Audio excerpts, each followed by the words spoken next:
Yep. That was tanked. That was tanked. We've got a fun one today. We got a little bit of this Callaway Rogue ST. This is actually gonna be replacing Mavrik. So Mavrik, if you recall, was all about speed.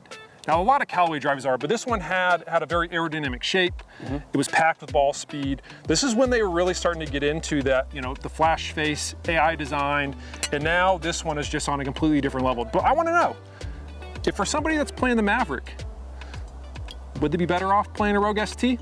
I think we should do some head-to-head testing. What do you think? Yep, we got two different models. We got the regular Max. We're gonna go right up against the Rogue ST Max. Then we got the Mavrik SubZero, which is actually the driver that I played 2 years ago. And we're gonna hit that against the Triple Diamond LS. Low spin on low spin, high launch versus high launch. I'm excited to see it. Let's get it going. So we're gonna start this off with the Mavrik Max here. Woo!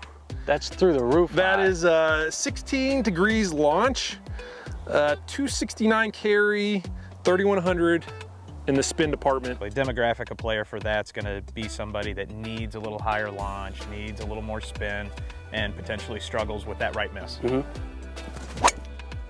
it is again. We're still getting 16 in the launch department, 2800 spin, 279. I mean, they're strong numbers. Kind of want to see now how that Rogue ST Max is going to stack up. Yep, let's get to twisting. All right, so we've got some numbers on the Mavrik Max. Here we've got the Rogue ST Max. So we hit it, gentlemen? I think we got to hit it. All right.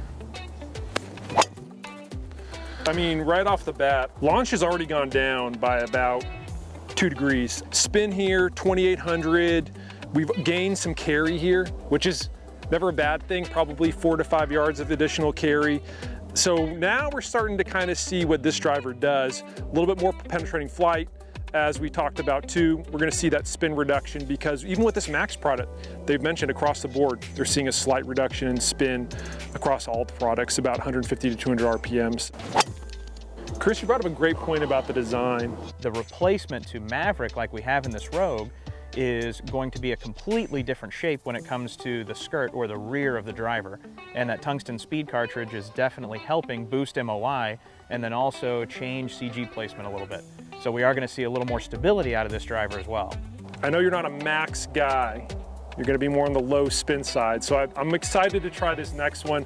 Let's test the Mavrik SubZero against the Rogue ST Triple Diamond LS. Okay, so that was 1760 in spin. I mean, that's way too low. It's launching at 11, 268 carry, but you want to get that spin up. Let's give it one more rep, see if that holds up.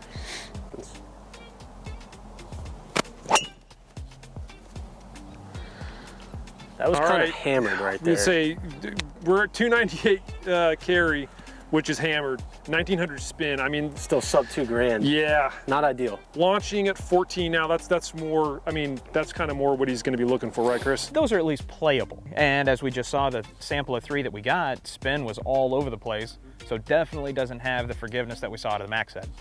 Well, let's hit the Triple Diamond LS and see what's going on. All right, so from the SubZero to the Triple Diamond LS, I know that you love the look of this one. I mean, what else is there to say other than just hit it, man? The one thing that I'm seeing here is the spin. There's an optimum range for everybody, but you get to that point of too much spin is just as bad as not enough.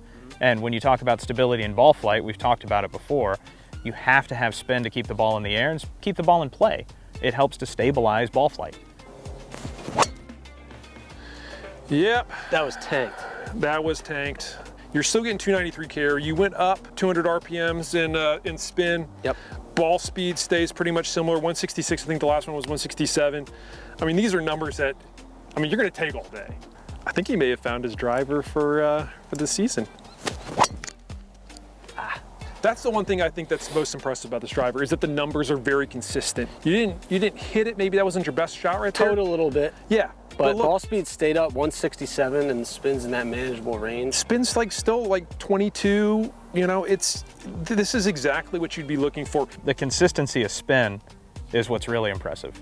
Though we saw SubZero and how much it was varying shot to shot. And if you were to compare these 3 versus the 3 we hit with the SubZero, stability, no question. I mean, edge goes new product in the Rogue ST. Absolutely. Well, we hit the Rogue ST against the Mavrik. We did the Max, and we had the Triple Diamond LS. I think we're both pretty impressed with one product in particular. Chris, what did you see from the ones that we tested? New product, hands down improvement in tech. I mean, the tech works. We could see it from the evolution of 2018 to where we are now with new Rogue ST. It's across the board. The two heads tested head to head, better with a new product. Yeah, I think Tursky may have found a new driver. I'm a look, sound, and feel guy, and from address it looks good, it sounds good, and it feels good off the head. It feels more forgiving, and in terms of performance, I mean, it just hit really every box that I was looking for. It hit the spin windows, it was more consistent, and higher ball speed, so you can't argue with that. So with the proving ground, we're always trying to find out, does the product that we're testing, does it improve upon maybe a previous generation? I think we have our answer. It's a resounding yes. Rogue ST, it's a winner.